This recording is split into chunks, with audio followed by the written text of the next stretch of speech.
ادکھلی آنکھوں کو جو قندیل کہتا ہے. آئیے اس صاحب قندیل سے ملاقات کیجئے کہ جس نے جی یقیناً روشنی اس کے ہی در پر سر نوائے گی, یقیناً روشنی اس کے ہی در پر سر نوائے گی. غزل کی ادکھلی آنکھوں کو جو قندیل کہتا ہے. بہت ہی خوبصورت غزل اس شخص نے لکھی ہے. ایسا لگ رہا تھا کہ جیسے الفاظ سے اس نے کشیدہ کاری کیا ہو, بلکہ ایسا محسوس ہو رہا تھا کہ جیسے اس نے اپنی کوئی بہت ہی متروکہ محبوبہ کو کوئی خط لکھا ہو. آئیے اسی خط سے ملاقات کیجئے جناب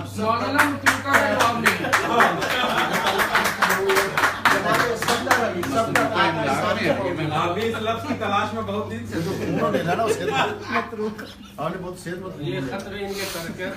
شامل ہوگا.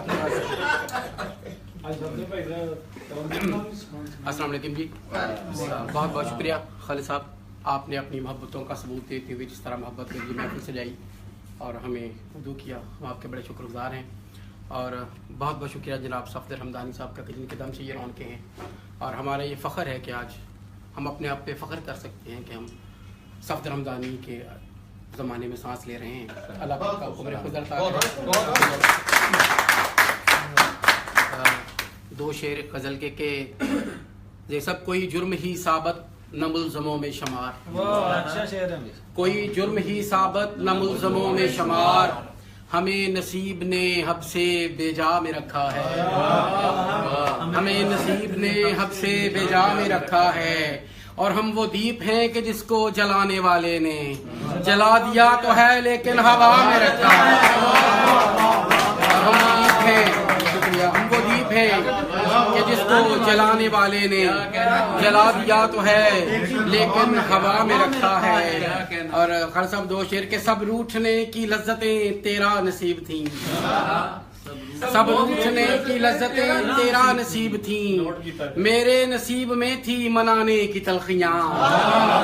سب روٹھنے کی لذتیں تیرا نصیب تھیں, میرے نصیب میں تھی منانے کی تلخیاں. دامن میں تیری یاد کے موسم سمیٹ کر محسوس کر رہا ہوں زمانے کی تلخیاں. دامن میں تیری یاد کے موسم سمیٹ کر محسوس کر رہا ہوں زمانے کی تلخیاں.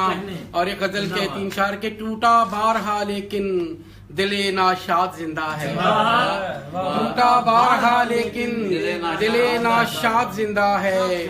ہماری ذات بکھری ہے مگر ہم ذات زندہ ہے, ہماری ذات بکھری ہے مگر ہم ذات زندہ ہے. بس سب ہماری نیند کے خیموں پہ شب مارنے والوں, ہماری نیند کے خیموں پہ شب خون مارنے والوں, ابھی آنکھوں میں خوابوں کی بڑی تعداد زندہ ہے, ابھی آنکھوں میں خوابوں کی بڑی تعداد زندہ ہے. ہماری نیند کے خیموں پہ شب خون مارنے والوں, ابھی آنکھوں میں خوابوں کی بڑی تعداد زندہ ہے. اور کبھی خود ٹوٹا بارہا لیکن دل ناشاد زندہ ہے. ہماری ذات بکھری ہے مگر ہم ذات زندہ ہے. اور ہماری نیند کے خیموں پہ شب خون مارنے والوں, ابھی آنکھوں میں خوابوں کی بڑی تعداد زندہ ہے. اور کبھی خود ساختہ سارے خدا یہ سوچتے ہوں گے کہاں نمرود باقی ہے کہاں شداد زندہ ہے. اور انا کے نام پہ کوئی اور نہ دیوار میں چننا, انا کے نام پہ کوئی اور نہ دیوار میں چننا.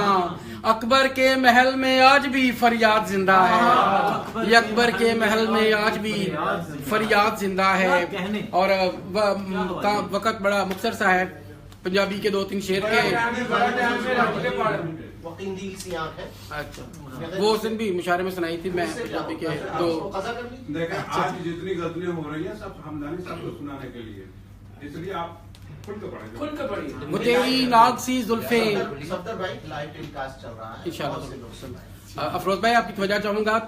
वो तेरी नाग सी जुल्फें, तेरी तमसील सी आंखें, वो तेरी नाग सी जुल्फें, तेरी तमसील सी आंखें, कभी मैं जिन में डूबा था वही है झील सी आंखें, कभी मैं जिन में डूबा था वही है झील सी आंखें। और भाई तेरी हुस्नो जवानी का तकद्दुस सब भी कायम है, तेरी हुस्नो जवानी का तकद्दुस सब भी कायम है, वही तौरात सा चेहरा वही अंजील सी आंखें, वही तौरात सा चेहरा वही अंजील सी आंखें।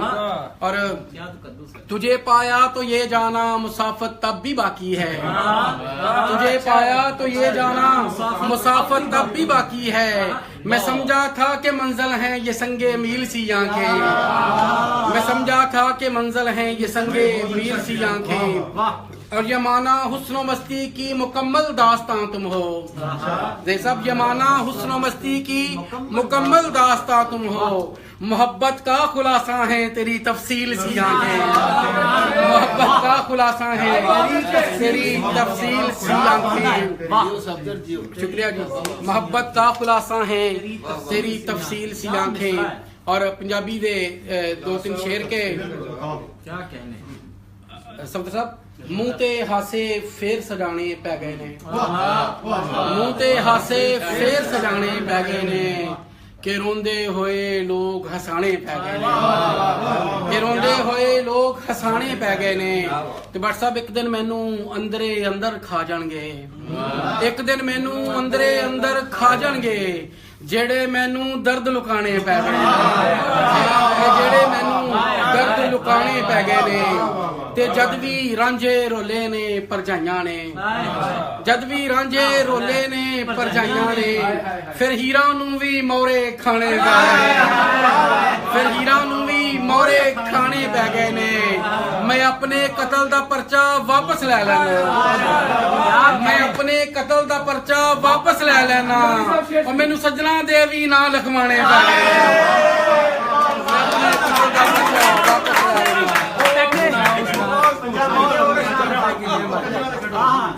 लेना। मैं अपने कतल दा पर्चा वापस ले लेना, कि मैनू सजना दे भी ना लखवाने पै गए ने। एक गजल दे 2 शेर के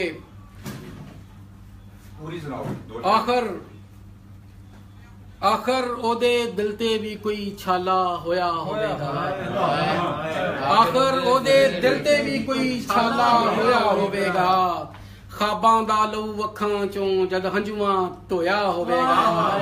ते बट साहब उस वक्त चना दे कंडे भी दिल फड़ के बह गए होवणगे, उस वक्त चना दे कंडे भी दिल फड़ के बह गए होवणगे, जिस वक्त घड़े ने सोनी नू विचकार डबोया, जिस वक्त घड़े ने सोनी नू विचकार डबोया होवेगा, ते जिन्ने मेरे नां दे धागे दरगाहां ते बन्ने सी, जिन्ने मेरे नां दे धागे दरगाहां ते बन्ने सी, ओने अपने दिल दा बूआ किस तरह टोया होवेगा, ओने अपने दिल दा बूआ किस तरह टोया होवेगा। तो मतलब साहब पूरी जुमादारी नाल शेर कह रहे हैं कि जिहदे दिल दी धड़कन दे विच प्यार किसे दा धड़के ना, जिहदे दिल दी धड़कन दे विच प्यार किसे दा धड़के ना, ओ बंदे दे सीने दे विच दिल नहीं लोया होवेगा, ओ बंदे दे सीने दे विच दिल नहीं लोया होवेगा। ते शेर मेरे ओ पढ़ के अपने हंझू पूंज के आंदा सी, शेर मेरे ओ पढ़ के अपने हंझू पूंज के आंदा सी, मेरी खातर सफदर चला किन्ना रोया होवेगा, मेरी खातर सफदर चला किन्ना रोया होवेगा। ते अपना खालिद साहब दी फरमाइश ते गजल दे शेर के जे कोई आखे ते मैं मन्ना, मोरे खाया कुछ नहीं हुंदा, जे कोई आखे ते मैं मन्ना, मोरे खाया कुछ नहीं हुंदा, पर इस गल नू मैं नहीं मनदा, नैन मिलाया कुछ नहीं हुंदा, पर इस गल नू मैं नहीं मनदा, नैन मिलाया कुछ नहीं हुंदा। बस साहब ओनू दसो किन्ने तड़फे किन्ने जख्मी किन्ने मर गए, ओनू दसो किन्ने तड़फे किन्ने जख्मी किन्ने मर गए, ਜਿਹੜੀ ਕਹਿੰਦੀ ਅੱਖਾਂ ਦੇ ਵਿੱਚ ਕੱਜਲ ਲਾਇਆ ਕੁਝ ਨਹੀਂ ਹੁੰਦਾ, ਜਿਹੜੀ ਕਹਿੰਦੀ ਅੱਖੀਆਂ ਦੇ ਵਿੱਚ ਕੱਜਲ ਲਾਇਆ ਕੁਝ ਨਹੀਂ ਹੁੰਦਾ, ਤੇ ਜਾਓ ਏ ਇਸ਼ਕਾ ਮਾਫੀ ਦੇ ਛੱਡ ਉਹ ਸੈਯਦ ਤੋਂ ਕੰਜਰੀ ਬਣਿਆ, ਜਾਓ ਏ ਇਸ਼ਕਾ ਮਾਫੀ ਦੇ ਛੱਡ ਉਹ ਸੈਯਦ ਤੋਂ ਕੰਜਰੀ ਬਣਿਆ, ਤੂੰ ਪਿਆ ਕਹਿਣਾ ਪੈਰਾਂ ਦੇ ਵਿੱਚ ਘੁੰਗਰੂ ਪਾਇਆ ਕੁਝ ਨਹੀਂ ਹੁੰਦਾ, ਤੂੰ ਪਿਆ ਕਹਿਣਾ ਪੈਰਾਂ ਦੇ ਵਿੱਚ ਘੁੰਗਰੂ ਪਾਇਆ ਕੁਝ ਨਹੀਂ ਹੁੰਦਾ। ਤੇ ਖਾਲਸਾ ਸਾਹਿਬ ਜੇ ਝੰਗ ਨੂੰ ਜਾਵੋ ਹੀਰ ਲਿਆਵੋ ਭਾਵੇਂ ਲੱਖਾਂ ਕੈਦੋ ਹੋਵਨ, ਜੇ ਝੰਗ ਨੂੰ ਜਾਵੋ ਹੀਰ ਲਿਆਵੋ ਭਾਵੇਂ ਲੱਖਾਂ ਕੈਦੋ ਹੋਵਨ, ਰਾਂਝੇ ਵਾਂਗੂ ਸੁੱਕਾ ਪੁੱਕਾ ਵੱਗ ਚਰਾਇਆ ਕੁਝ ਨਹੀਂ ਹੁੰਦਾ, ਰਾਂਝੇ ਵਾਂਗੂ ਸੁੱਕਾ ਪੁੱਕਾ ਵੱਗ ਚਰਾਇਆ ਕੁਝ ਨਹੀਂ ਹੁੰਦਾ। ਤੇ ਦਿਲ ਵਾਲੇ ਉਹ ਦਿਲ ਦੀ ਗੱਲ ਏ ਦਿਲ ਤੋਂ ਕਹਿਣਾ ਪੱਲੇ ਬੰਨ ਲਓ, ਦਿਲ ਵਾਲੇ ਉਹ ਦਿਲ ਦੀ ਗੱਲ ਏ ਦਿਲ ਤੋਂ ਕਹਿਣਾ ਪੱਲੇ ਬੰਨ ਲਓ, ਦਿਲ ਤੇ ਲਾਇਆ ਬੰਦਾ ਮਰਦਾ ਏ ਉਂਝ ਦਿਲ ਲਾਇਆ ਕੁਝ ਨਹੀਂ ਹੁੰਦਾ, ਦਿਲ ਤੇ ਲਾਇਆ ਬੰਦਾ ਮਰਦਾ ਏ ਉਂਝ ਦਿਲ ਲਾਇਆ ਕੁਝ ਨਹੀਂ ਹੁੰਦਾ। ਤੇ ਜਿਉਂਦੀ ਜੀ ਬਸ ਹਰ ਇੱਕ ਬੰਦਾ ਫੁੱਲਾਂ ਵਾਂਗਰ ਸਾਂਭੀ ਰੱਖੋ, ਜਿਉਂਦੇ ਜੀ ਬਸ ਹਰ ਇੱਕ ਬੰਦਾ ਫੁੱਲਾਂ ਵਾਂਗਰ ਸਾਂਭੀ ਰੱਖੋ, ਮੋਇਆਂ ਬਾਜੋਂ ਕਬਰਾਂ ਉੱਤੇ ਫੁੱਲ ਚੜਾਇਆ ਕੁਝ ਨਹੀਂ।